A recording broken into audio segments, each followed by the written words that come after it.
this is the BYD Sealion 7. It's the top of the range, all-wheel drive, largest 91 kilowatt hour battery, and it's still less than 60 grand after grants. But is it a slightly contradicted car? I think so, and in this review I'll tell you why.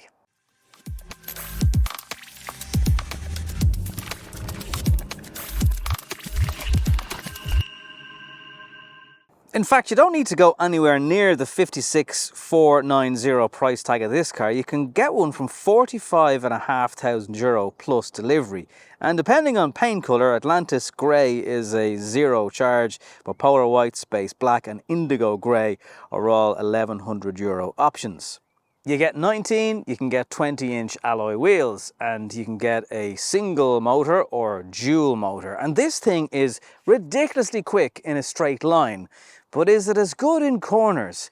Is it a great family car or a performance car? Or is it a performance car first and family car second? And that's where I'm a little bit confused.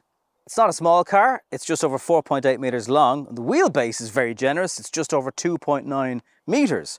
So in the back, there's loads of rear space for your legs, your feet, there's things to charge bits with, you've got the glass roof.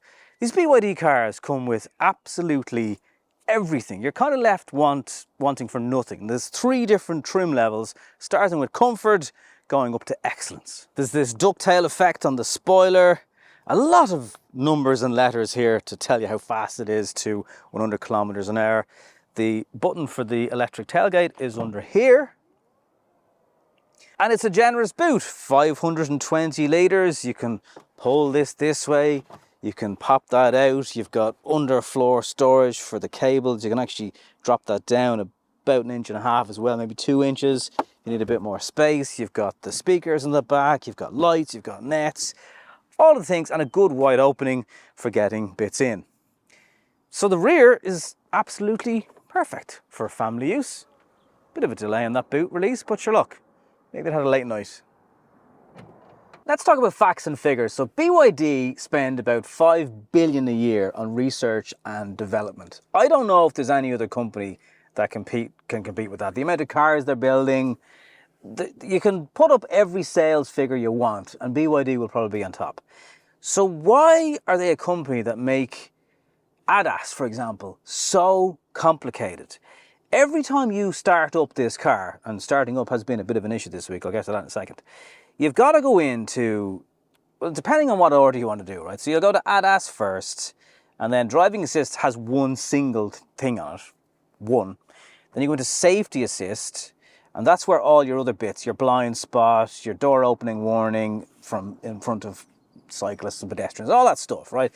You're going to click lane departure assist, and you're going to turn that off because that just constantly interferes with you driving.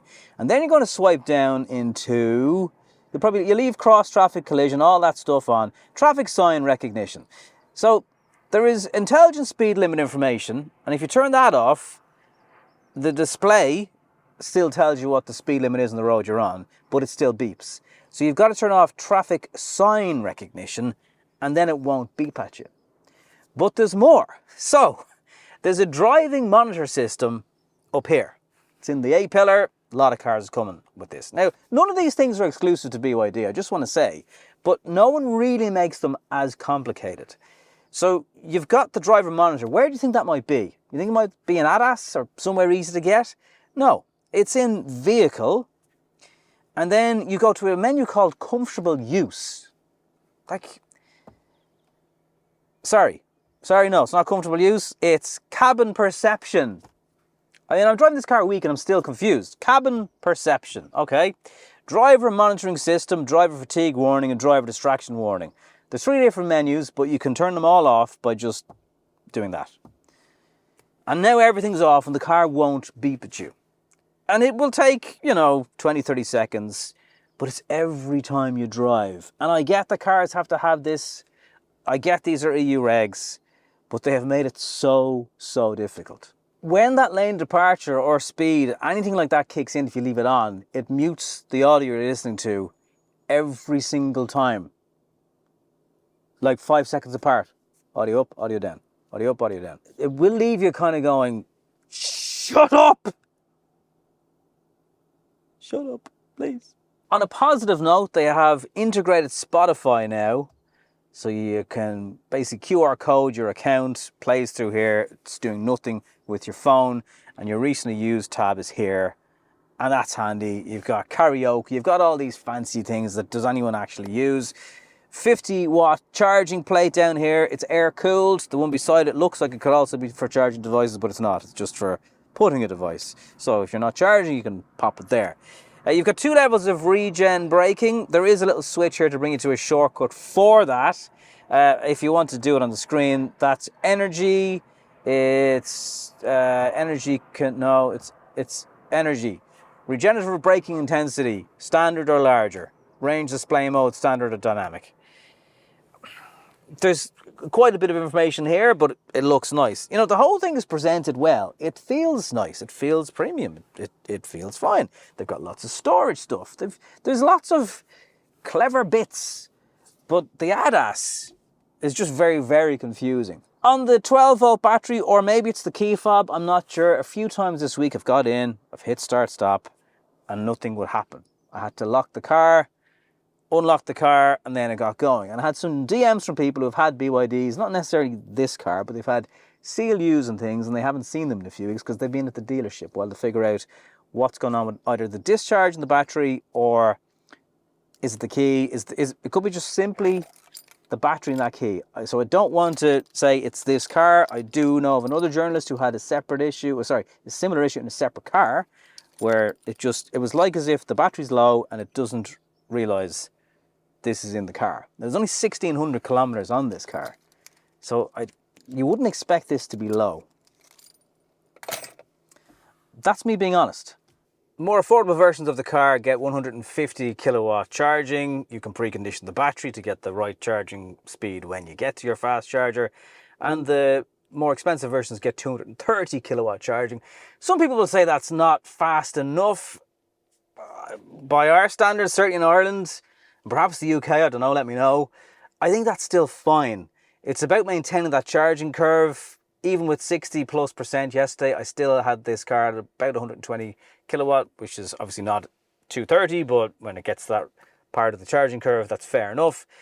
Yes, there's cars out there that'll do 300, 400, 500 kilowatt, but for how long, and are they on sale, and do you have the chargers that can do that kind of charging speed? Because in Ireland right now, that's not really a thing. Even 230 kilowatt is very impressive. I get, you know, stuff will change quickly, but I don't know if 230 is actually really a poor charging speed. I think that's just fine. So is it as efficient as BYD claim it to be? I'm going to go for a drive on the motorway now to test it out and see what you can actually be expecting if you get, especially the larger version, the 91. It's a huge battery on this car. What's it like at extended motorway speed? Let's go for a spin. A lot of people out there saying the suspension in the Sealion 7 is too soft. It is soft. Would I want it harder? Well, this kind of brings me back to the point. Is this a family car, or is it a family car with high performance credentials? There is no question this thing will embarrass lots and lots of much more on paper high performance cars, in a straight line at least. It's when you then come into a fast bend or something like that, that, well, the weight of 2.5 ton will present itself, and you'll realize pretty quickly that, yeah, it's not really a high performance car at all. I mean, it has great down the pub figures that you can tell your mates, I've got a car with 523 brake horsepower. But really, it's about how it deals with that. Again, with all their amazing technology, and their batteries are brilliant, and you know, the BYD batteries do really seem to be very good. There's no one pedal driving, and even the 2 levels of regen, they're not really severe enough to bring the car anyway near a stop. I can't understand that. Maybe that's an over-the-air thing. The actual physical pedal is way too much, has way too much give on it. The steering could really be telling you anything. It certainly doesn't give you huge levels of feedback. It gets a little bit heavier as you get faster in the drive. And these are the nitpicking, and I am nitpicking. Like, don't get me wrong here. If you're just buying one of these for a family car, there's not an awful lot wrong with it. Where I am nitpicking is because this has so much power. People are going on about, will it kill this? Will it kill that? I mean, Jesus, like that burst is insane. But then I have a truck getting so close to me because I've got 523 brake horsepower and the car's not stopping quick enough. There's not enough bite. And these are the kind of things that I just wish it did better. The driving part. Because surely if you're going to spend the extra on the 523 brake, you're going to be interested in driving, no? I'm seeing about 18 to 21 kilowatt hours per 100 kilometers overall. Are you going to get 600 to 700 kilometers out of this huge battery? No, it should be more efficient. So when you do this at any sort of normal speeds within the speed limit, the whole car is shaking and you can feel it struggling to keep the weight under control. And it's a hard thing for any car to do, any chassis to do, at almost 2.5 tons. And the big battery will contribute to that because that weighs more than the entry-level 80 plus kilowatt hour battery, which is still pretty decent. Let's hit the motorway and I'll give you an idea of how this all looks and we'll see what it's like at 100 and 120 kilometers an hour. Ridiculously quiet car at motorway speeds, up to 100, 120. Surprisingly very little noise over the A-pillars. You can see when you have a look at the front area, there's lots of insulation that has gone into this car. Lots of areas where you wonder how it's the price it is, because it has a lot of premium touches. Got 335 kilometers in the range with 70% state of charge. As you can see, I've had to turn off, so my little brake, take a break light is always on. The lane departure light is cancelled, because it truly is the only way to drive this car in peace. I'm going to hit this button here. ICC activate. Activate, so the language used is not perfect English, but that's not really an issue. So I'm just going to pop this up to the 100 kilometer hour zone that I'm in. And you can feel the car do the steering for you, but I don't actually know what it wants me to do. So you can see ICC activated. It's doing a good job of sensing everything around you. It doesn't want you to obviously let go of the steering wheel. That's dangerous. It does want to steer for you, as you can see there. But is it just to lightly hold it like this and let it do everything for you? It'll obviously speed up and slow down with the car in front. But it has quite a lot of force on the wheel if you are trying to steer it. Now, it doesn't cancel if you do oversteer it like the way a Tesla does, which is even more frustrating, to be honest with you. The resistance is gone there because I'm indicating. You've got blind spot. You can have a camera over here sometimes in your blind spot, which is very useful. Doesn't come on for the right hand side. Current reading of that now is showing 17.4 kilowatt hours. Driving the left, so I'm going to pull in again. Maybe I should do some videos for explainers to people as to how to drive on a motorway. There is a bit more noise over the A-pillars now, but nothing too intrusive. The ACC is very good. It's not too sudden. It's seeing cars well ahead in advance and adjusting the speed. It's probably holding back, and certainly when you change lane and it's clear, it's taking too long to realize, oh, okay, there's a gap again. I can start to speed up. Or maybe it's just very gradual and that's on purpose. What I guess is most impressive is that, yes, in this nice, fine driving in EV conditions, it's doing 18.3 kilowatt hour at a constant 120. And that's good. That's very good. Even this is then a contradiction in terms because, yes, it's heavy. Yes, around town you could say, oh, well, and look, it does depend on how much you want to use your right foot. And again, these are ideal EV driving conditions. But in the 91 kilowatt hour battery, doing 18.5 kilowatt hour per 100 kilometers, you're going to get over 400 kilometers at a constant motorway speed. And it doesn't matter who you are. You're going to get tired before 400 kilometers. There will be somewhere along a motorway to charge a car like this. And if you are using a good proportion of the battery, then you're going to be able to charge it fast when you get there. The urgency at which it takes off That pit is not in question. You will join motorways possibly safer than you've ever joined motorways before, because this thing just takes off. Maybe this is the bit where you kind of go, that's why I got the 523 version of the car. And also, when you are doing the motorway speeds, I think this is where you want a more supple, softer suspension setup, because it just rides out the usual motorway imperfections on the road at that constant speed. This car is confusing me. One minute I'm like, yeah, but this should be better and this should do this, and then I get on a motorway and I'm like, oh, well, that's impressive. I don't know. If only buying cars was easy, eh? In summary, take the price of this car, even in this high-spec all-wheel drive, the whole 9 yards version, €56,000, compared to a Skoda Enyaq 85X.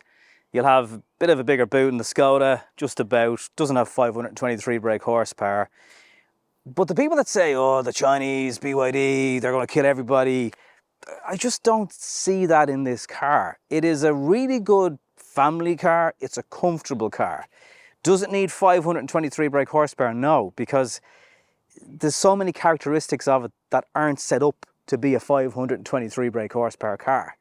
If you're a big fan of driving, if you want to go electric and you want to go BYD, I'd look at the Seal, because that has a better driving dynamic. That's a bit more like a Model 3, for example, BMW i4.